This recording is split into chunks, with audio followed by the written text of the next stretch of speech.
बऱ्याच लोकांचे मला फोन येत असतात. त्यांना नर्मदा माईची पूर्ण परिक्रमा करायची असते, परंतु पायी करणं त्यांना शक्य नसतं. तर त्यांच्यासाठी उत्तम असा पर्याय आहे की त्यांनी बसनी परिक्रमा करावी.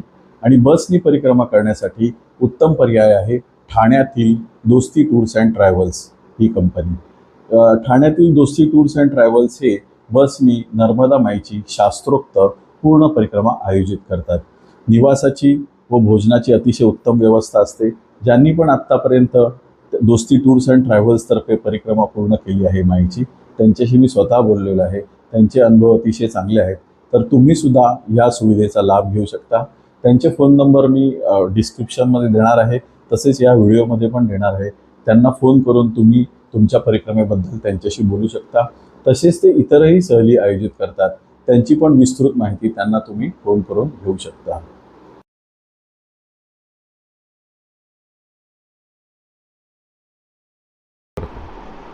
नमस्कार, मी भरत मुकुंद ताम्हनकर. भारत भ्रमंती चॅनलमध्ये आपले सर्वांचे स्वागत आहे. आज आपल्याबरोबर उपस्थित आहेत सौ गीतांजली विकास बागवे, ज्या सिडनी येथे राहतात. त्यांनी 15 नोव्हेंबर 2025 ते 26 जानेवारी 2026 या काळामध्ये माईची पायी परिक्रमा पूर्ण केली आहे. थोडी चालत आणि थोडीशी त्यांना गाडीनी करावी लागली नाईलाजाने. तर त्यांच्याशी आपण आज त्यांच्या परिक्रमेच्या अनुभवाविषयी गप्पा मारणार आहोत, त्यांचे अनुभव जाणून घेणार आहोत. तर ताई, तुमचं स्वागत आहे भारत भ्रमंती चॅनलवर. नर्मदे हर. नमस्ते. नर्मदे हर. नर्मदे हर. तर तुम्ही स्वतःची थोडी प्रेक्षकांना ओळख करून द्या. नर्मदे हर. माझं नाव गीतांजली विकास बागवे आहे. मी सिडनीला जवळजवळ 27 वर्ष झाली मी सिडनीला राहते. लग्नानंतरच मी इकडे आले आणि मी इथे yoga, meditation, reiki, past life regression ह्याचे क्लासेस घेते. तर जवळजवळ मला या प्रोफेशनमध्ये पण तेवढीच वर्ष झाली जेवढी मला इथे झाली. आणि बाकी माझं आध्यात्मिक ज्या गोष्टी आहेत त्या चालू असतात माझ्या स्वतःच्या प्रगतीसाठी आणि त्या चालू आहेत आता अखंड. बरोबर. तर परिक्रमेबद्दल तुम्हाला सिडनीमध्ये कशी माहिती मिळाली? ॲक्च्युली असं झालं की कोविडमध्ये सगळं बंद होतं, तर आम्ही सर्च करत होतो, तर नर्मदा परिक्रमा पटकन असं पॉपअप झालं आणि मग आम्ही ते बघायला लागलो, इंटरेस्ट वाढायला लागला. तुमचं चॅनल पण आलं, त्याच्यावर पण लोकांचे इंटरव्ह्यू असे ऐकत होते मी. परत चितळे मैयांचा इंटरव्ह्यू ऐकला आणि असं वाटलं की आपण आयुष्यात तरी गेलं पाहिजे परिक्रमेला, कधीतरी वेळ मिळेल तेव्हा. आणि मग तो विचार घोलत होता 2-3 वर्ष, मग मी विसरून गेले. आणि मग अचानक असं वाटायला लागलं की नाही, आपल्याला जायचं होतं, पण त्यावेळेला काहीतरी प्रॉब्लेम्स होते, मुली लहान होत्या, त्याच्यामुळे जमलं नाही. पण 2024 मध्ये असं झालं की जुलैला माझे वडील वारले, त्यांचं वर्षश्राद्ध होतं. मी इंडियाला आले होते. तेव्हा अचानक असा तो विचार आला एका क्षणासाठी आणि मग नंतर मी विचार केला, नाही आपल्याला जमणार नाही 4 महिने, एवढं खूप खूप कठीण आहे. कारण सगळंच पाळायला पाहिजे, पाण्याचं पथ्य सगळं, तर आपल्याला जमेल नाही असं मी विचार केला आणि मी आले परत इथे सिडनीला. आणि अचानक मेडिटेशनमध्ये मला 15 नोव्हेंबर डेट दिसत होती. तर मला असं वाटतं की काहीतरी अवॉर्डचा फंक्शन आहे किंवा काहीतरी घरामध्ये काहीतरी लग्न आहे कोणाचं तरी, म्हणून 15 नोव्हेंबर दिसते. मग जवळजवळ 2024च्या म्हणजे एंडिंग पासून परिक्रमा असं दिसायला लागलं मेडिटेशनमध्ये. आणि मला कळेना की आता परिक्रमेला कसं काय जायचं, काय करायचं, काहीच माहिती नव्हतं. तर त्याप्रमाणे मग शोध चालू केली. मग स्वामी माझ्याकडनं करून घेतात सेवा, स्वामी बोलतात माझ्याशी. तर स्वामींना म्हटलं की आता मला काही शक्य नाहीये एवढं सगळं करायला, 4 महिने राहायला, आणि सिडनीमधनं तर सवय पण नसते तुम्हाला या गोष्टींची. तर कसं काय करायचं, काय, हा माझा विचार चालू होता. तेव्हा विद्याताई मुजुमदार म्हणून आहेत, ज्यांचा मोरटक्क्याला आश्रम आहे श्रीपाद वल्लभ, त्यांच्याशी बोलणं झालं माझं की एकटी बाई येऊ शकते का, कसं आहे. तर त्या म्हणाल्या सेफ आहे, काही प्रॉब्लेम नाही, तू ये. काही असा प्रॉब्लेम झालेला नाही आतापर्यंत कधी. आणि माझं असं होतं की मी मुंबईची आहे, तर पण मुंबईत पण फिरायला मला आजकाल भीती वाटते, म्हणजे सवय निघून गेलेली आहे. तर मी म्हटलं की आपण कसं एकटं फिरायचं, कसं जायचं. शेवटी मला वाटतं मी म्हटलं की स्वामी आहेत, मैया आहे आणि मग त्याप्रमाणे मी इकडनं निघाले. मी 3 नोव्हेंबरला निघाले. मग मी इंदोरला गेले. तर जनरली आम्ही असं करतो की बिस्लेरीचंच पाणी पितो बाहेरचं, त्रास होतो त्याला. मग मी विचार केला की नाही, आपल्याला पाणी म्हणजे प्यायची सवय लावली पाहिजे. तर मी जेव्हा इंदोरला गेले 1 आठवडा अगोदर, तर पूर्ण बाहेरचं पाणी प्यायले, बाहेरचं खाणं खाल्लं की जेणेकरून आपल्या शरीराला त्याची सवय होऊन दे म्हणून. बरोबर. 2-3 दिवस मला थोडासा त्रास झाला. पण त्याच्यानंतर मग मी युज्ड टू झाली त्या पाण्याशी. आणि इंदोरला मैयाचंच पाणी आहे, त्यामुळे मैयामध्ये मी सामावून गेले होते तेव्हापासूनच. बरोबर. तर तुम्ही परिक्रमा करायच्या आधी तुमची काही आध्यात्मिक साधना सुरू होती का? आध्यात्मिक साधना तर स्वामी बरेच वर्ष करून घेत आहेत माझ्याकडनं. स्वामींचं नामजप माझं कंटिन्यू चालू असतं, अखंड. आणि श्रीपाद वल्लभांची पोथी मी वाचायला घेतली होती. मला कोणीतरी सांगितलं होतं की तू वाचायला घे, कारण मी बरेच वर्ष गुरुच्या शोधात आहे. गुरु मला मिळाले की मला माहिती होतं की एकदा गुरु मिळाले की मग आपल्याला आध्यात्मिक प्रगती आपली चांगली होते. तर स्वामींचंच मी करत होते. नामस्मरण हे माझं अखंड चालू होतं आणि स्वामी करून घेत होते माझ्याकडनं तिचे. आणि त्याचा मला वाटतं माझ्या परिक्रमेसाठी, कारण स्वामींच्याच मेडिटेशन मला स्वामींनीच सांगितलं की 15 नोव्हेंबरला परिक्रमा उचल, आणि मी त्याप्रमाणे परिक्रमा उचल. बरोबर. तर तुमचा जो परिवार आहे ऑस्ट्रेलियामध्ये, त्याच्याबद्दल थोडी माहिती द्या. कारण असं आहे की ज्या स्त्रियांना जायचं असतं परिक्रमेला, जेव्हा 4 महिने 3 महिने, तर संसाराची कशी घडी बसवायची त्या 3 महिन्यात, ते पण लोकांना समजलं पाहिजे. म्हणून तुम्हाला किती मुलं आहेत, मिस्टर तुमचे काय करतात, त्याच्याबद्दल थोडी माहिती सांगा. ओके. माझे मिस्टर इंजिनियर आहेत. मला 2 मुली आहेत. त्या दोघी पण आता म्हणजे नोकरी, एक मोठी मुलगी आहे मला 25 वर्षाची आणि एक 21 वर्षाची मुलगी आहे. दोघी पण आपापल्या ह्याच्यामध्ये कामामध्ये गुंतून आहेत. आता इथल्या शैलीप्रमाणे माझ्या मुली जेव्हा शाळेत होत्या हायस्कूलमध्ये, तेव्हाच त्या स्वतःचं जेवण स्वतः करायच्या. म्हणजे त्यांचं कुक करून खाणं, शाळेमध्ये त्यांना शिकवलं जातं जेवण कसं बनवायचं, वॉशिंग मशीन कशी चालू करायची. तर कोणी कोणावर डिपेंड नव्हतं घरामध्ये. मिस्टरांना पण इथे बाहेर असल्यामुळे स्वतःच सगळी कामं करायची सवय होती, जेवण बनवायची सवय होती. त्यामुळे मला त्याचा जास्त काही हे झालं नाही. आणि मिस्टरांनी सपोर्ट केला मला की तुला एवढी डेट आली आहे, एवढं इन्व्हिटेशन आलंय मैयाकडनं, तर तू नक्की जा, आम्ही काळजी करू नको, आम्ही सगळं बघतो. आणि मित्रमैत्रिणींना थोडंसं माझं टेन्शन होतं, पण माझ्या नवऱ्यांनी त्याला सांगितलं सगळ्यांना की नाही, ती बरोबर करेल, व्यवस्थित करेल. कारण प्रत्येकाला असंच वाटत होतं, जे मुंबईचे होते ते, की अरे आपल्याला मुंबईला कळत नाहीये कुठनं कुठे जायचंय, आता अशी परिस्थिती आहे इतके वर्ष बाहेर राहिल्यामुळे. तर तू तिथे कशी मॅनेज करणार आहे, ती कशी डिसिजन घेणार आहे, आणि परत महाराष्ट्र नाहीये, एमपीला चालली आहेस तू. बऱ्याच गोष्टी मला लोकांनी शिकवायला हे केलं, म्हणजे की तू जाऊ नको. पण माझा एक विश्वास होता की स्वामींनी सांगितलेलं आहे आणि मैयाने बोलवले, तर त्या विश्वासावर मी इथनं निघाले. आणि मॅनेज घरच्या लोकांनी सगळं व्यवस्थित केलं माझं. तिकडनं मी त्यांना GPS वरनं, म्हणजे त्यांना फोनवरनं माझा सांगायचे की मी लोकेशन शेअर करायचे. त्यामुळे रोजचं ते एक काम होतं माझं की लोकेशन, आश्रमातनं निघाले आणि पोचले कुठल्या आश्रमाला, ते लोकेशन नक्की शेअर करावं, कारण त्यामुळे तुमचं लोकेशन फाइंड करायला इझी जातं लोकांना. बरोबर. हा जो बेसिक फरक आहे इंडियामध्ये आणि सिडनीमध्ये, तो समजला तुमच्या बोलण्यामधनं. कारण इंडियामध्ये कसं असतं, स्त्रीवर पूर्ण कुटुंब अवलंबून असतं, घरातले कोणच काय दुसरे करत नसतात, फक्त तिच्यावरच सगळी जबाबदारी असते. जरी ती नोकरी करत असली तरी पण सर्व जबाबदारी तिच्यावरच असते, आणि मुलं तर काहीच करत नाही घरामध्ये. इंडियामध्ये असं 90% ठिकाणी असं आहे की मुलं काही करत नाही आणि आईलाच सगळं करायला लागतं. तर त्यामुळे तुम्हाला सिडनीमध्ये असल्यामुळे तो मला एक प्लस पॉईंट झाला की तुमचं कुटुंब स्वतःची जबाबदारी स्वतः घेत होतं, त्यामुळे तुम्ही पटकन निघू शकलात. तर तुमच्या परिक्रमेमध्ये त्यांचा पण मोठा हातभार आहे असं आपण म्हणू शकतो या गोष्टींनी. कारण नाहीतर मग तुम्हाला येणं कठीण झालं असतं 4 महिने सोडून त्यांना असं. तर तुम्ही एकट्याने परिक्रमा करायचे असं ठरवल्यानंतर त्याची तुम्ही तयारी कशी केली? इन द सेन्स, तुम्हाला आता इथे इंडियामध्ये येताना, सिडनीवरनं येताना तुम्हाला हे करायला लागतो का, व्हिसा घ्यायला लागतो? नाही ना, तुम्ही इंडियनच रेसिडेंट्स आहात? नाही, नाही, आम्ही ओसीआय असतं आमचं. हा. आणि ओसीआय जे म्हणजे भारताचं नागरिकत्व आम्हाला आता, कारण इथेच आम्ही जन्मलो तर तिथलं आहे, ओसीआय असतं. आणि हा. ओसीआय आम्हाला 6 महिन्याचं मिळतं. हा. आणि 6 महिन्याच्या वर झाले तर मग तुम्हाला विजासाठी अप्लाय करावं लागतं, ओके. रिझन सांगावं लागतं. हम्म. पण माझ्या बाबतीत असं झालं की जवळजवळ आम्ही इंडियाला आलो तर 2 आठवड्यासाठी किंवा कमीत कमी 3 आठवड्यासाठी येतो. पण यावेळेला मला 4 महिन्याचं पाहिजे हो. होतं.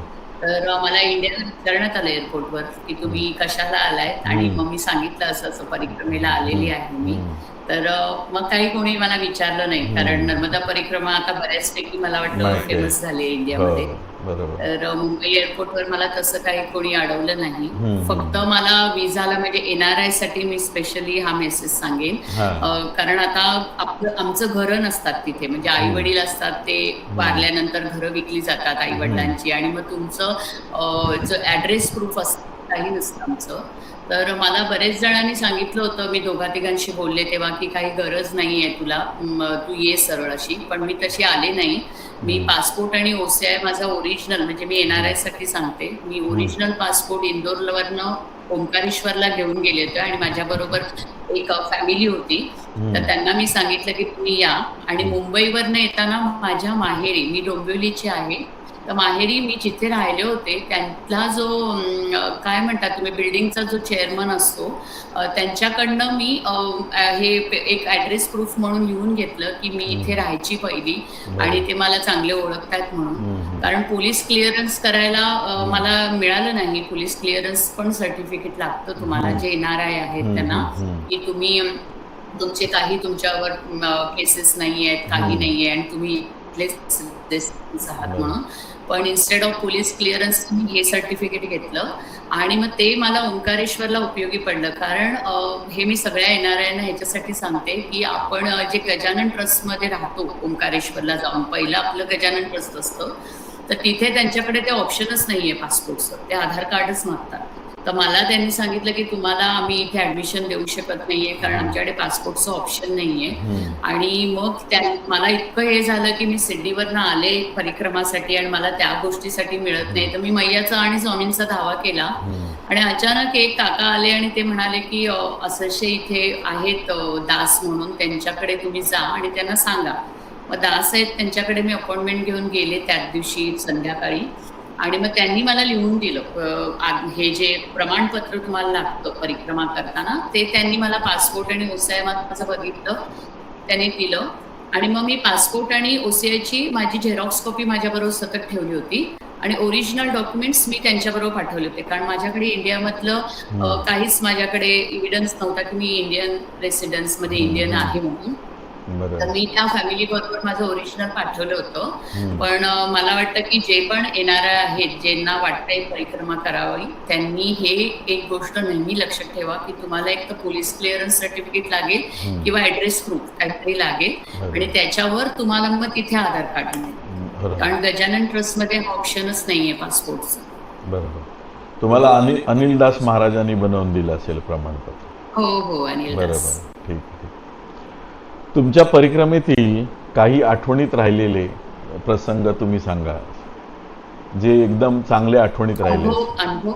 अनुभव प्रसंग. हा, तेच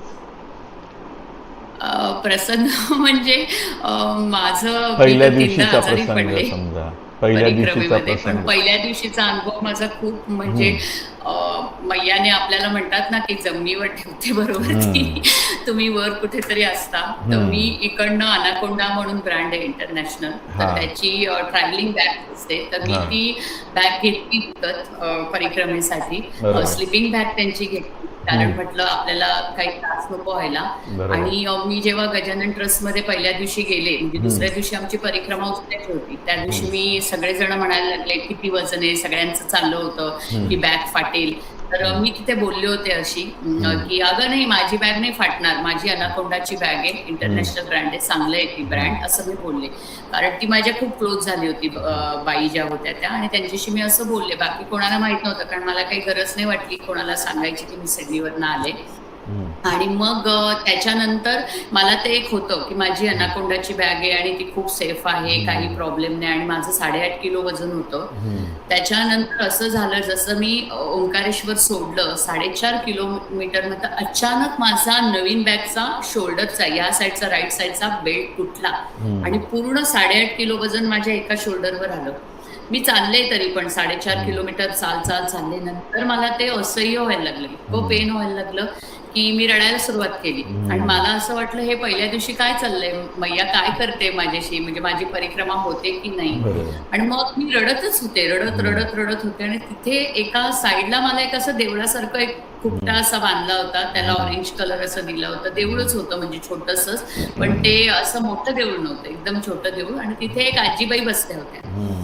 मी इतकी रडले आणि त्या आजीला बघून मला एवढं भरून आलं. मी धावत जाऊन तिला मिठी मारली, तिचे हात पकडले. तिला कुष्ठरोग झाला होता, तर हाताची बोटं झडली होती सगळी. मी तो हात पकडला, डोक्यावर असं घेतला आणि रडले, जशी काय माझी आजीच आहे ती.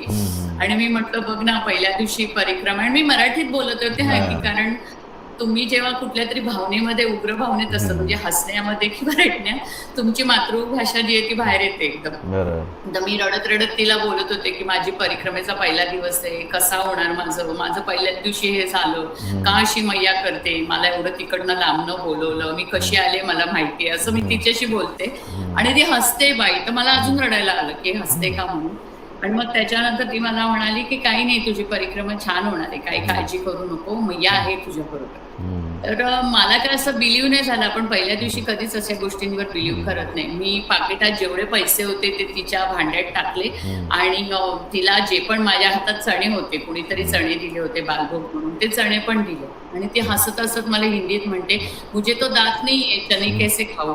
तरी मी तिला म्हटलं, नाही तुम्ही खाओ, अभी मेरे पास कुछ नहीं है, मेरे पैसे भी ले लो. आणि माझ्या हातात किती पैसे आले मला माहिती नाही, मी सगळे तिच्या भांड्यात टाकले, तिच्या पाया पडले आणि रडल्यानंतर तिने माझ्या डोक्यावर हात ठेवला आणि म्हणाली की तुझी परिक्रमा छान होणार आहे, मैया आहे तुझ्याबरोबर. आणि मग ते झाला हा प्रसंग. आणि मग मी निघाले. थोड्या वेळाने 1-1.5 तासाने मला एक माणूस असा, म्हणजे तो हॉटेलच्या बाहेर, त्याचं छोटं हॉटेल होतं आणि पाणी घालत होता. तर त्याने मला बोलवलं की मैया आजा चाय पीने के लिए, तर क्यों रो रही है, पहला दिन है ना. तर मी म्हटलं हाँ, लेकिन मेरी बैग टूट गई है. तर म्हणे रुक जा यहाँ पे चाय पी, मेरे जसं त्याने त्याच्या बायकोला बोलवलं. आणि मग ती धागा घेऊनच आली, तर दाभण असं, आणि त्यांनी माझी बॅग शिवून दिली. आणि मग मी ती बॅग घेऊन मोरटक्क्याला आले, विद्याताईंच्या आश्रमामध्ये. मग त्या मला म्हणाल्या की ही तुटकी बॅग घेऊन जाऊ नको, रिस्क आहे ही, कारण तुला अजून खूप प्रवास करायचा आहे. त्यांनी त्यांच्या मुलाला पाठवून नवीन बॅग माझ्यासाठी आणून दिली. मी त्या दिवशी राहिले त्यांच्या तिथे आश्रमामध्ये आणि दुसऱ्या दिवशी निघाले. मग जेव्हा येत होते तेव्हा येताना, म्हणजे माझी ओंकारेश्वरला परिक्रमा संपली आणि मी बसमध्ये बसले. आणि बसवाले MP मध्ये प्रायव्हेट बसेस आहेत, गव्हर्नमेंटच्या बसेस नाहीये. तर मी त्या बसवाल्या दादाला म्हटलं की तुम्ही मला एका ठिकाणी इथे थांबायचं आहे, देवाचं दर्शन घ्यायचंय आणि मी चढते, तुम्हाला वाटलंच तर मी पैसे देते एक्स्ट्रा तुमचे थांबण्याचं हे होत असेल तर. तो म्हणाला, मैया कुठे उतरायचंय. म्हटलं इथे असं स्पॉट आहे, देऊळ आहे छोटंसं. तर म्हणाला, देऊळ तर मी 10 वर्ष गाडी चालवते, देऊळ नाहीये इथे. म्हटलं नाही, आहे तिथे, आणि तिथे आजी बसले, तिला मला गिफ्ट द्यायचंय काहीतरी आणि पैसे द्यायचे. म्हणून मी ते काढलं बॅगेतनं आणि म्हटलं त्यांना थांबवा तिथे. त्यांनी तिथे थांबवलं. देऊळ नाही, काही नाही, उजाड रान होतं आणि देवळाचं नाही किंवा त्या आजीबाई पण मला दिसलं नाही. हा माझा पहिला प्रसंग होता आणि रडले तिथे. आणि दुसरा आणि दुसरा होता तो लेपाला मी चालले होते. लेपाच्या अगोदर मी एकटीच सोलो केली, त्यामुळे माझ्याबरोबर एक फॅमिली होती मुंबईचीच. त्याच्यानंतर मग त्यांना, म्हणजे मैया सगळ्यांना एकत्र असं जरा वेळ ठेवते, जास्त वेळ ठेवत नाही. ते होते माझ्याबरोबर. मग मी नंतर एकटीच प्रवास केला, एकटीच चालायचो आम्ही, कारण मी नामस्मरण करायचे आणि मौन व्रत ठेवलं होतं. सकाळी 6:30 ते संध्याकाळी 6 असं जास्त बोलायचं नाही, आवश्यक ते बोलायचं फक्त. आणि नामस्मरण स्वामींचं कंटिन्यू ठेवलं होतं, प्रत्येक पावलोपावली मी नामस्मरण होतं. लेपाला असं झालं की मला इतका खोकला लागला, पहिल्या दिवसापासून अचानक मला खोकला लागला. तो माझ्या परिक्रमेच्या शेवटच्या दिवशी गेला, अचानक गेला तो पण. आणि इतका खोकला होता, आणि मला थोडासा ताप पण होता मला वाटतं. तर मला चालायला त्रास होत होता. आणि मी तरी पण चालत होते आणि एक असा पारा होता झाडाचा, तिथे एक साधू बसले होते, केशरी ड्रेस घातलेले आणि त्यांच्याबरोबर एक पांढरे कपडेवालेले अजून एक असे तरुण होते. ते साधू होते, मला वाटतं 75-78 वर्षाचे असतील किंवा 80च्या दरम्यान. आणि दुसरे जे पांढरे कपडे घातलेले होते ते 50-52 वर्षाचे असतील. आणि त्या दोघांनी मला हाक मारली, की "मैया आजा" आणि मागे आणि पुढे कोणीच नव्हतं. त्यामुळे मला त्यांच्यावर विश्वास ठेवणं गरजेचं होतं. मी गेले तिथे, म्हणे, "पाणी पी." पाणी प्यायले पिले आणि मग मला ते म्हणाले, "चल अभी निकलते, लेपाकू जाते." मग मी त्यांच्याबरोबर निघणार तेवढ्यात ते पांढरे कपडेवाले म्हणाले, की "ते ऑरेंज कपडेवाले माझे गुरु आहेत." हा. आणि असं बोलले पण, की गुरु आहेत आणि हे परिक्रमेतच असतात. पण मी त्यावेळेला माझ्या ह्याच्यात होते, मला प्रचंड खोकला होता, तर मी एवढं काही हे नाही केलं. नंतर मी हे रिमाइंड केलं तेव्हा सांगते आता. आणि ते मला तेव्हा म्हणाले, की "हे नेहमी परिक्रमेत असतात. मी यावर्षीच त्यांच्याबरोबर परिक्रमेत आलोय. तर आपल्या तिघांमध्ये गॅप पाहिजे. आपल्या तिघांमध्ये एकत्र नाही चालायचं, कारण एनर्जी बॉन्ड्स होते. तर वेगळं वेगळं चालूया आपण. तू आमच्या मध्ये राहा, कारण मी मागे आणि ते पुढे." असं करत आम्ही लेपाला गेलो. लेपाला पण म्हणजे ते मला म्हणाले, "तू आता बालभोग घे आणि कपडे नंतर धु."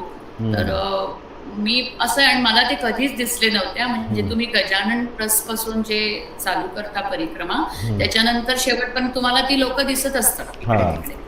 पण हे दोघं जण मला काही पहिल्यांदा दिसले नव्हते आणि माझी तशी थोडी परिक्रमा झाली होती. 2-3 आठवडे जास्त झाले असतील मला. आणि हे दोघं दिसले नव्हते. पण मी म्हटलं, चला परिक्रमावासी आपण चालूया त्यांच्यावर. आणि मैया आणि स्वामी आहे ते माहिती होतं बरोबर. आणि मग आम्ही चालत चालत लेपाला गेलो, बालभोग घेतला. आणि हे दोघं जणांमधले ते आजोबा मला म्हणाले, की "तू ना अभी यहीं पे रहे और शाम को निकल, दोपहर को निकल, अभी आराम कर और कपड़े बिपड़े धोने के इसमें मत जा, थोड़ा आराम कर, पानी में हाथ मत डाल." तर मी म्हटलं, की यांना काय माहिती, म्हणजे आता कपडे तर माझ्याकडे 2च ड्रेस होते, त्यामुळे मला तो धुणं भाग होता. मी कपडे धुतले, चहा घेतला आणि थांबले. आणि ते मला असे हात करून गेले. आणि तो हात आहे ना, तो मला असा ओळखीचा वाटला, की हा हात मी कुठेतरी बघितलेला आहे. मला आठवत नाहीये, पण हे माझ्या ओळखीचे आहेत. आणि मी त्यांना म्हटलं, "थांबा तुम्ही, मी येते." तर ते म्हणाले, "नाही नाही, तू इथे थांब, दुपारी निघ, आम्हाला निघायचं आहे आता, आम्हाला दुसऱ्यांना भेटायचंच आहे," म्हणून असं म्हणाले. आणि मग पुढे मी बडवानीला जेव्हा आले, तेव्हा एक मला काका भेटले आणि ते स्वामी समर्थांचे असंख्य भक्त होते, पुण्याचे काका आहेत ते. आणि ते माझ्याकडे कंटिन्यू असे बघत होते. मी म्हटलं, हे का बघतायत, ह्यांना कोणतरी मी ओळखी-बिळखीची वाटते. आणि थोडं बाहेरनं आल्यावर आम्हाला थोडीशी भीती वाटते, की अरे लोक का असे बघतायत, काय असं काय वेगळं वेगळं वाटतंय का आपण, काय असं वाटलं मला. आणि मग ते माझ्याजवळ आले आणि म्हणाले, की "तुम्ही स्वामी तुमच्याकडनं सेवा करून घेतायत ना बरेच वर्ष?" तर म्हटलं, "हो." तर म्हणे, "स्वामींनी तुम्हाला काम दिलेलं आहे ऑलरेडी, ते तुम्ही करताय." तर म्हटलं, "काय काम?" तर म्हणे, "तुम्ही योगा शिकवता ना?" तर मी कोणालाही बोलले नव्हते, की मी योगा शिकवते काही. आणि म्हटलं, ह्यांना कसं कळलं? तर मला म्हणाले, "तुमच्यासाठी एक मेसेज आहे स्वामींनी दिलेला, कारण स्वामी तुम्हाला लेपाला भेटले होते." स्वामी आणि शंकर महाराज होते, पांढऱ्या कपड्यातले शंकर महाराज होते आणि ते दोघं तुम्हाला भेटले होते. मला एवढं रडायला झालं. म्हटलं, माझी माऊली माझ्या जवळ होती एवढी आणि मला कसं कळलं नाही, काही कळलं नाही. आणि मी खूप रडले. तर ते काका म्हणाले, "रडू नको, स्वामी आहेत तुझ्याबरोबर, मला दिसतायत. तर तुझ्याबरोबर काही काय होणार नाही, व्यवस्थित तुझी परिक्रमा होणार आहे, माझे आशीर्वाद पण आहेत तुझ्याबरोबर." आणि ते निघून गेले नंतर शूलपाणीला. आणि नंतर मग मी तिथे बडवानीला राहिले, हॉस्पिटलमध्ये ॲडमिट होते, त्यामुळे 1 आठवडा मला बडवानीला राहावं लागलं. आणि हा एक प्रसंग होता. परत अजून एक प्रसंग होता, महेश्वरला झाला तो. तो पण माझ्यासाठी अविस्मरणीय प्रसंग आहे. अहिल्याबाई होळकरचं शाळेपासूनच मला वेड आहे. म्हणजे त्यांची जी सेवा भक्ती आहे ती नेहमी मला वाटतं, की माझ्यामध्ये यावी. आणि इथे पण मी बरंच कॅन्सर फाउंडेशनसाठी करते. मला इथला कम्युनिटी अवॉर्ड मिळालाय मागच्या 2020चा. तर मी कॅन्सर पेशंटसाठी बरंच केल्यामुळे पण असेल माहिती नाही, त्यांच्याच ह्याच्यामुळे. तर अहिल्याबाई होळकरांची समाधी मी तिथे विचारलं आणि तिथे जाऊन बसले. तेवढ्यात एक म्हातारी बाई आली आणि ती मला म्हणाली, की "तू तुझ्या माहेरी आलीस." आणि हे वाक्य सेम मला मेडिटेशनमध्ये मी इकडनं निघताना, मी 3 नोव्हेंबरला निघाले सिडनीतनं, तर 1 नोव्हेंबरला मला मेडिटेशनमध्ये मला मैया दिसली आणि ती मला म्हणाली, की "तू काही काळजी करू नको, तू माहेरी येते." आणि हेच वाक्य ती बाई म्हणाली. त्यामुळे मी एकदम तिच्याकडे शॉक ह्याच्याने बघितलं. खूप म्हातारी बाई होती आणि ती मला म्हणाली, की "तू ना तुझी ओटी भरून घे. तुला ना आईचा हे आहे मेसेज म्हणजे हे ना माई म्हणतात अहिल्याबाई होळकर यांना. तर माईंचा मेसेज आहे, तू तुझी ओटी भरून घे आणि ही साडी आहे निळ्या रंगाची, लाल काठ आहे." म्हटलं आता अशी साडी कुठे मिळणार आणि मी दोघांना घेतलं माझ्या बरोबरच्या आणि मार्केटमध्ये गेले तर समोरच काचेमध्ये तशी साडी होती. मग ती साडी मी घेतली, देवळात आले आणि एका बाईंना विचारलं, म्हटलं तुम्ही माझी ओटी भराल का? मग ती ओटी त्यांनी भरली आणि मग ते 3 प्रसंग अविस्मरणीय आहेत माझ्यासाठी. आणि अजून एक प्रसंग होता की जिथे मला खोकला लागला होता मोठक्क्यानंतर. मी रडत बसले होते कारण मला चालवतच नव्हतं. प्रचंड खोकला म्हणजे असं वाटत होतं डांग्या खोकला जो असतो आपल्या इंडियाचा तसा लागलाय का.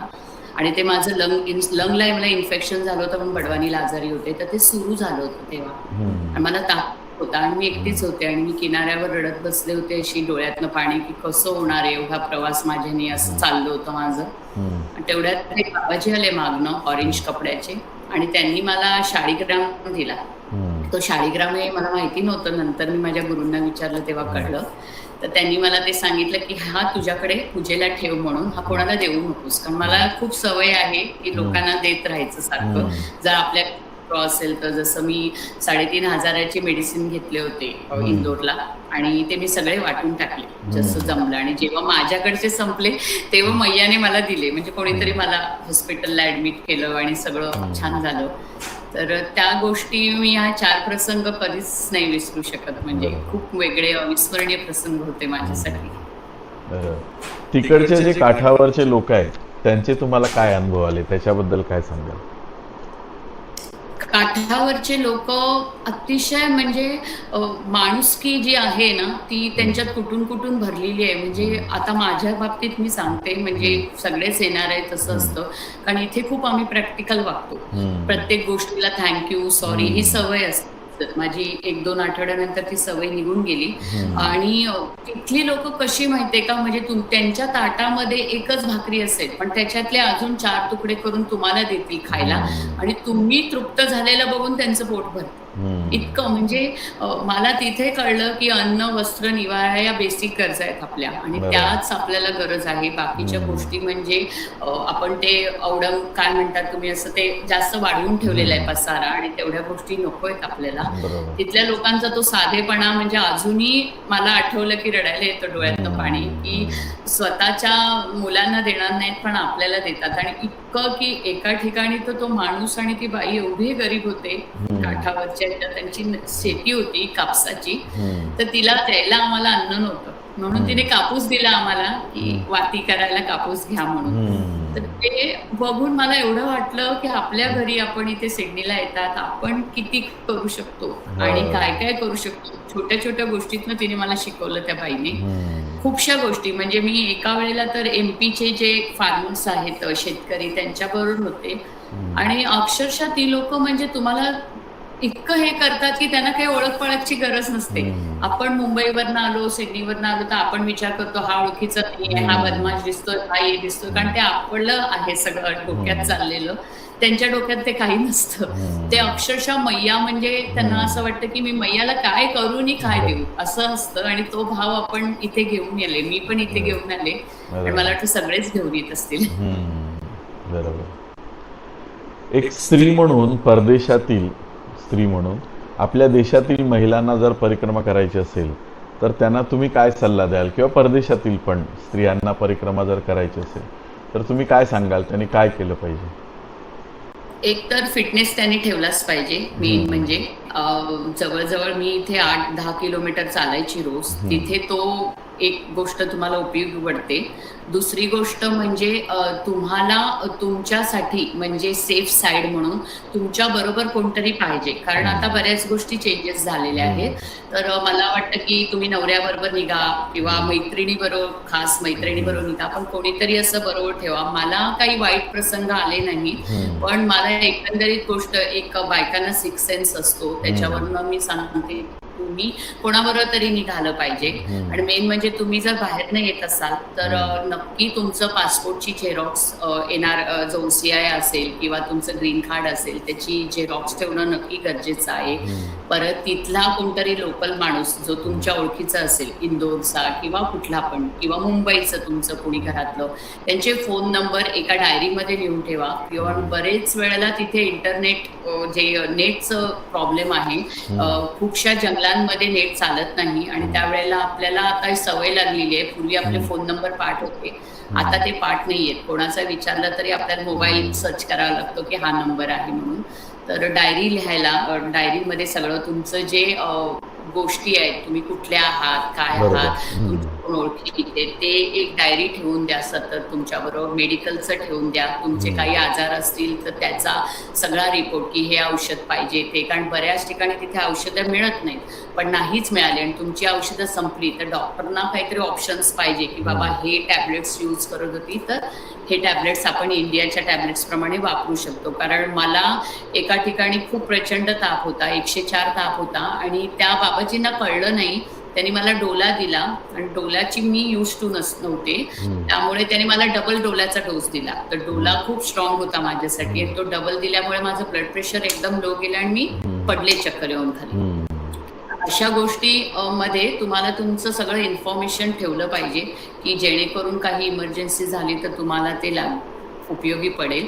आणि महिलांना मी जास्त करून सांगेन की तुम्ही जर सोलो करत असाल तर बोला सगळ्यांशी, पण तुमच्याबद्दल इन्फॉर्मेशन कमी द्या. कारण आता खूपशा गोष्टी तेवढ्या सेफ राहिलेल्या नाही आहेत. तर मला वाटतं की तुमची चांगली ओळख झाली तरच इन्फॉर्मेशन द्या, नाही तर तुमची इन्फॉर्मेशन तुमच्याजवळच ठेवा. कोणतरी चांगला बडी बघा की जो तुमच्याबरोबर वॉक करतोय परिक्रमा, तर तुम्ही त्यांच्याबरोबर राहू शकता, त्यांना इन्फॉर्मेशन सांगू शकता की बाबा मला इन केस काही झालं तर इथे इथे कॉन्टॅक्ट करा. या इन्फॉर्मेशन खूप महत्त्वाची आहे. आणि पासपोर्ट आणि OCIचं किंवा ग्रीन कार्डचे झेरॉक्स ठेवणं खूप महत्त्वाचं आहे, कारण बऱ्याच ठिकाणी विचारत नाहीत, पण विचारलं तर तुमच्याकडे काहीतरी प्रूफ पाहिजे. बरोबर. हे मला नक्की वाटतं. हां, बरोबर. तुम्ही आपण आता ऑफ कॅमेरा जेव्हा बोलत होतो तेव्हा म्हणाला होतात की तुम्हाला परिक्रमेमध्ये तुम्हाला गुरु भेटले, त्यांनी तुम्हाला दीक्षा पण दिली आणि गुरुमंत्र पण दिला. आणि असं म्हण आहे की गुरुला आपल्याला शोधायला लागत नाही, गुरुच शिष्याला शोधतो. तर त्या प्रसंगाबद्दल तुम्ही काय सांगाल, तुमच्या त्या प्रसंगाबद्दल? तो तर माझ्या आयुष्यातला अविस्मरणीय क्षण आहे. तुम्ही म्हणाल की 360 डिग्री तुमचं चेंज झालेलं आहे, तसं माझं त्या क्षणी चेंज झालं. मी संकल्प घेताना मी निघाले इथनंच, ते मी गुरुच्या शोधात निघाले होते, पण माझं जप अखंड चालू होता. जसं स्वामींनी मेडिटेशनमध्ये सांगितलं होतं तसं मी अखंड जप करत होते. आणि गुरुचं तर एक प्रत्येकालाच असतं, पण नक्की माझ्या बाबतीत हे झालं की शिष्याला शोधत गुरु येतो. कारण असं झालं की प्रतापे महाराजांच्या तिथे मी थांबले होते, कारण मी मैयाला सांगितलं होतं की दत्त जयंती होती 4 डिसेंबरला, आणि मी तेव्हा मैयाला सांगितलं होतं की मला कुठल्या तरी अशा मंदिरात दत्ताच्या ठेव की मला तिथे सगळं मिळून दे यज्ञविधी. आणि प्रतापे महाराजांच्या तिथे होते, ते आले होते माझे गुरु तिथे, आणि पहिली भेट आमची झाली तेव्हाच मी इतकी मंत्रमुग्ध झाले त्यांना बघून की मला बोलताच येईना.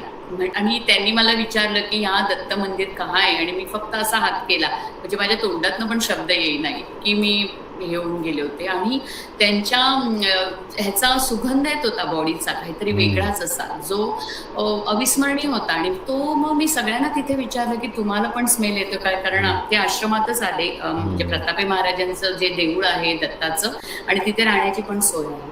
तर ते तिथे आले होते आणि मी सगळ्यांना विचारलं की तुम्हाला कोणाला स्मेल येतो का, तर कोणी पण नाही म्हणालं आम्हाला नाही येते स्मेल, आणि मलाच येत होता.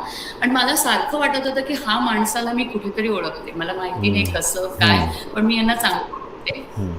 आणि मग आम्ही जेवायला बसलो दुसऱ्या दिवशी, दत्त जयंतीच्या दिवशी, आणि ते तिथे आले होते, माझे गुरु जे झाले ते तिथे आले होते. आणि मला वाटलं की म्हटलं ह्यांना, मी स्वामींना मनात फक्त एवढंच म्हटलं की स्वामी, ह्यांचं आणि माझं काहीतरी रिलेशन असेल ना, तर हे 5 मिनिटात इथे येतील आणि मला विचारतील की तुम्ही जेवलात का म्हणून. आणि तसंच झालं, आणि मग माझं पक्क झालं. आणि मला एक हे होतंच, पण दुसऱ्या दिवशी ते निघून गेले सकाळी बालोदवरनं.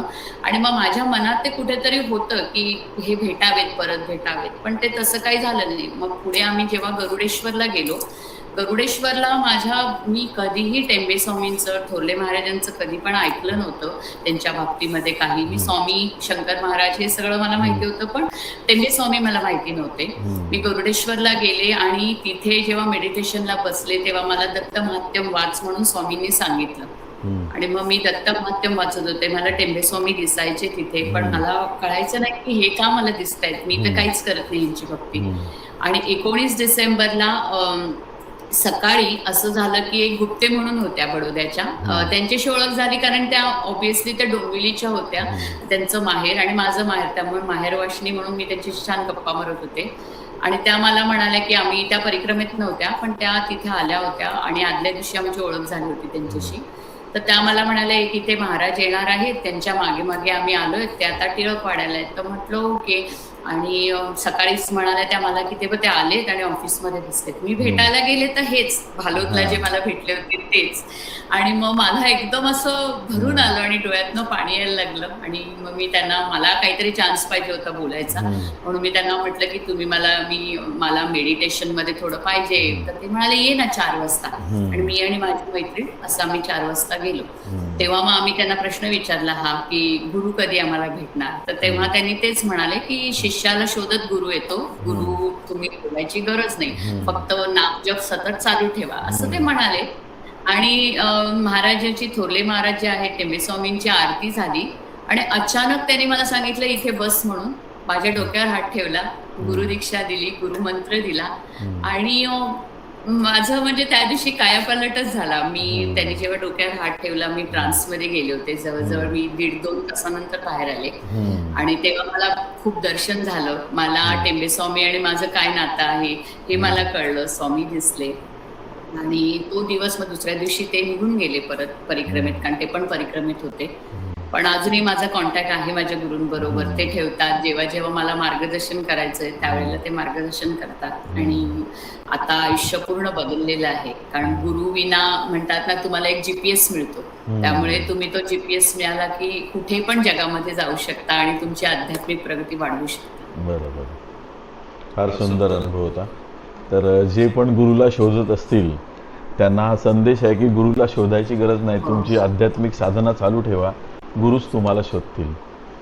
शोधत येते. सिडनीतील जीवनशैली आणि परिक्रमेतील साधेपणा यातला फरक तुम्हाला जाणवला, तो कसा वाटला तुम्हाला?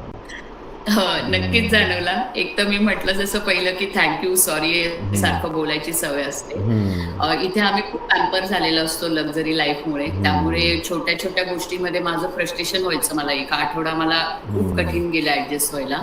मेन म्हणजे साफसफाई, कारण इकडनं आल्यानंतर जी स्वच्छ ह्याच्यातनं आल्यामुळे तुम्हाला एकदम असं ते टॉयलेट्स दिसले घाणेरडे की असं वाटतं अरे बापरे, मी कशी जाणार, मी कशी राहणार इथे. आणि हायजेनिक काहीच नसतं. तर इथे आम्ही म्हणजे मी पण इंडियातच वाढले, पण इथे राहिल्यामुळे हायजेनिक पाण्याचं खूप अति हे होतं. आणि मग तिथे गेल्यावर मला तो खूप त्रास झाला. इवन खाली लादीवर जे आपण मॅट टाकून झोपतो, जी गजानन ट्रस्टमध्ये तुम्ही जेव्हा पहिल्या दिवशी येतात तेव्हा तुम्हाला एक पांढऱ्या कलरचं फॉर्म मिळतं, अशी छोटी योगा मॅटचं, त्याच्यावर झोपायचा मला त्रास झाला पहिला. 2-3 दिवस पाठ धरली माझी योगा टीचर असून सुद्धा.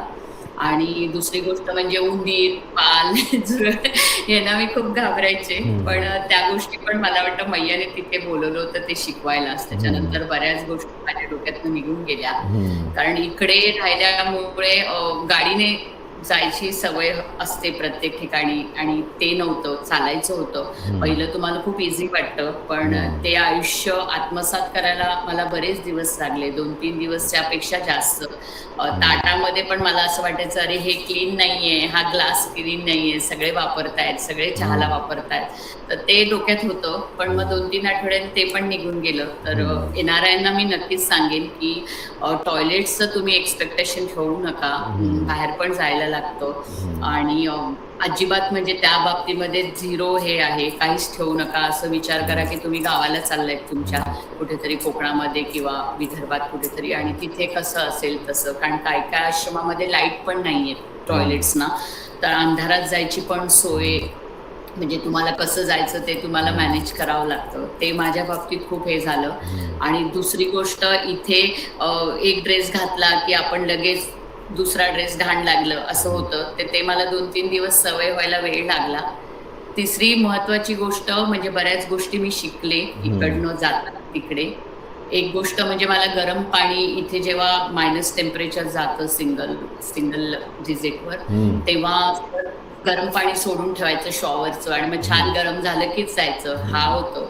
पण परिक्रमेमध्ये थंड पाण्याने अंघोळ करायला लागली. त्यामुळे गरम पाण्याचं इम्पॉर्टंट कळलं आणि पाणी सोडायचं नाही ही गोष्ट शिकली मी तिथे. दुसरी गोष्ट म्हणजे की खूप अपेक्षा होत्या की आपल्याला हेच जेवण पाहिजे, तेच जेवण पाहिजे. मैयाने सगळं पुरवलं. काही असं नाही मनात यायला आणि मैया तिकडनं घेऊन यायला असं सगळं झालं. पण नक्कीच मी सांगते की एन-आर-आय जे आहेत पर्टिक्युलरली मुंबईत राहणारे किंवा शहरात राहणाऱ्या लोकांना की तिकडे झिरो तुम्ही एक्स्पेक्टेशन ठेवा टॉयलेट्सच्या बाबतीत पर्टिक्युलरली, कारण एवढं क्लिनिक मिळत नाही तिथे. तर ते तुम्हाला मनाची खूप तयारी करून जावं लागतं त्यासाठी. बरोबर. तर या पूर्ण प्रवासाने परिक्रमेने तुम्हाला काय शिकवलं? हेच शिकवलं तुम्ही जे आत्ता सांगितलं की सगळं ॲडजस्ट करायला शिका आणि जास्त अपेक्षा न ठेवता अपेक्षा रहित तुम्ही परिक्रमेला जाता मग तुम्हाला अडचण येणार नाही.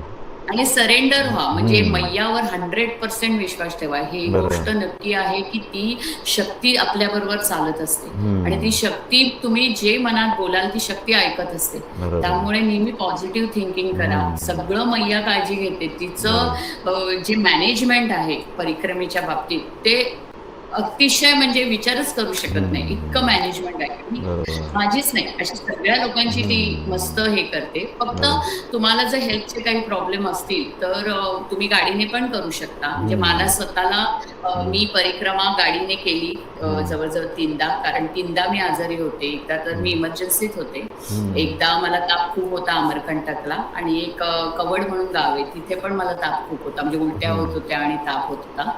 तर जेव्हा जेव्हा तुम्हाला जर तुमची तब्येत चांगली नसेल तर गाडीने पण करा. खूपशे अनुभव येतात. मेन म्हणजे श्रद्धा आणि मैयावर 100% सरेंडर की मैया सगळं करणार आहे. म्हणजे बडवानीला अशी गोष्ट झाली होती की मला ताप उतरत नव्हता आणि त्यांना वाटलं की छोटं हॉस्पिटल होतं त्यामुळे ते म्हणाले की इंदोरला शिफ्ट करावं लागेल. आणि मी मैयाला म्हटलं की तू मला तिकडनं बोलवलेलं आहेस त्यामुळे मी इथे मेले तरी मी इथनं जाणार नाही काही झालं तरी. आणि मी माझ्या मिस्टरांचा फोन येत होता त्यांना पण सांगितलं होतं त्याला की माझी ॲश नर्मदा मैयामध्ये टाक पण मी इथनं निघणार नाही. आणि तेवढं तुमचं तिच्यावर विश्वास पाहिजे की ती करणार या गोष्टी. आणि मला परिक्रमेमध्ये हे गोष्ट शिकले मी अन्न वस्त्र निवारा, त्या 3 गोष्टी आहेत. निवाऱ्याची पण गरज नसते, तो सगळं व्यवस्थित करतो. आता नर्मदा माई तुमच्यासाठी काय आहे? पहिल्यांदा तुमच्यासाठी ती नुसतं रिव्हर असेल जेव्हा तुम्ही ऐकलं असेल, आता तिच्याबद्दल काय भावना आहेत मनामध्ये? आता पण म्हणजे माझ्या डोळ्यातनं पाणी आलं. मैया म्हणजे मैयाच आहे ती. ती रिव्हर शक्ती आहे मोठी, पण माझ्यासाठी ती एक आता माझी मैत्रीण आहे. म्हणजे बरेच वेळेला आम्ही इथे बाहेर असतो, आम्हाला बोलायला कोणी नसतं. खूप मोठे ग्रुप असतात, सगळे असतात, प्रचंड मित्र-मैत्रिणी असतात, पण मनातलं सांगायला असं कोणी नसतं. स्वामींशी मी बोलते, म्हणजे की स्वामी माझ्याशी बोलतात, मी त्यांच्याशी बोलते, पण एक डोक्यात आहे की स्वामी पुरुष आहे. म्हणजे ते मी ह्याच्यात अडकलेली नाहीये. पण मैया इतकी क्लोज असते की तिला माझ्या भावना कळतायत. ती एक बाई आहे, ती एक स्त्री आहे.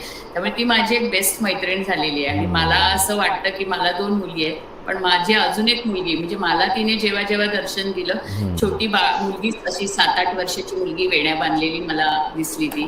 तर मला असं वाटतं मी माझ्या एका छोट्या मुलीला सोडून आलेली आहे इकडे आणि मला जायचंय परत तिच्यासाठी. इतकं माझं आणि तिचं असं घट्ट नातं झालेलं आहे. बरोबर.